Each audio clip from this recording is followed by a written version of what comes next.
اور اس طرح کی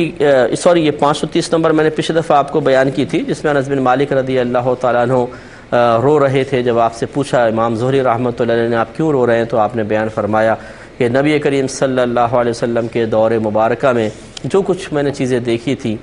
وہ چیزیں مجھے آج نظر نہیں آتی تھیں سوائے نماز کے، کیونکہ نماز رہ گئی تھی، اور اب وہ نماز بھی ہمارے اس دور کے حکماء نے چھوڑنا شروع کر دی ہے، اس پہ آپ افسوس کا اظہار کر رہے ہیں۔ اسی پہ میں آخر میں پچھلے پروگرام کے آخر میں عرض کر رہا تھا کہ کبھی کبھی ہمیں دین کے نقصان پر بھی رونا چاہیے، جلنا چاہیے، کڑنا چاہیے، چاہے وہ دوسرے نقصان کر رہے ہوں یا ہماری ذات اس کا سبب بنے۔ مثلا ہم نماز قضا کر دیں، ہم سے کوئی گناہ ہو جائے، ہم دین کے کسی بڑے چیز کو نظر انداز کر دیتے ہیں، جیسے رمضان کے روزے ہم نے نہیں رکھے مثال کے طور پر، ہمیں افسوس اور شرمندگی ہونی چاہیے، یہ ہم نے کیا کر دیا۔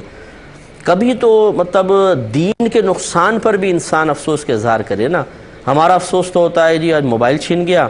آج پیسے میرے گر گئے، گھر میں بیماری ہو گئی، نوکری چھوڑ گئی، کاروبار تنزلی کا شکار ہو گیا۔ ان چیزوں پہ ہر ایک دکھ افسوس کا اظہار کرتا ہوا نظر آتا ہے۔ کوئی گھر میں موت میت ہو گئی، فوت ہو گیا، اس پہ افسوس کرتے ہیں۔ لیکن کیا ایسا کبھی آپ نے دیکھا ہو کہ کسی کی نماز نکل گئی تو لوگ تعزیت کے لیے آ گئے ہوں، یار افسوس ہے آپ کی آج سنیں نماز نکل گئی ہے،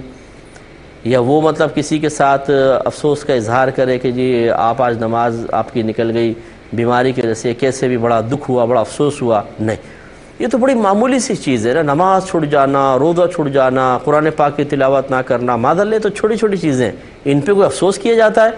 یہ ہماری صورتحال چل رہی ہے کہ جن پہ افسوس حقیقتاً کیا جانا ہے اس پہ افسوس نہیں ہوتا،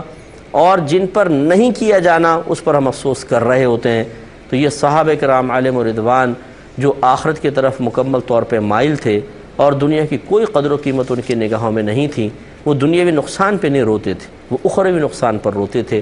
ہم اگر یہ مکمل طور پہ نہیں کر سکتے کہ دنیاوی نقصان پہ کوئی افسوس نہ ہو اور اخروی نقصان پر بہت زیادہ ہو، تو کم از کم میں نے پہلے بھی عرض کیا تھا، توازن اور مساوات تو کر سکتے ہیں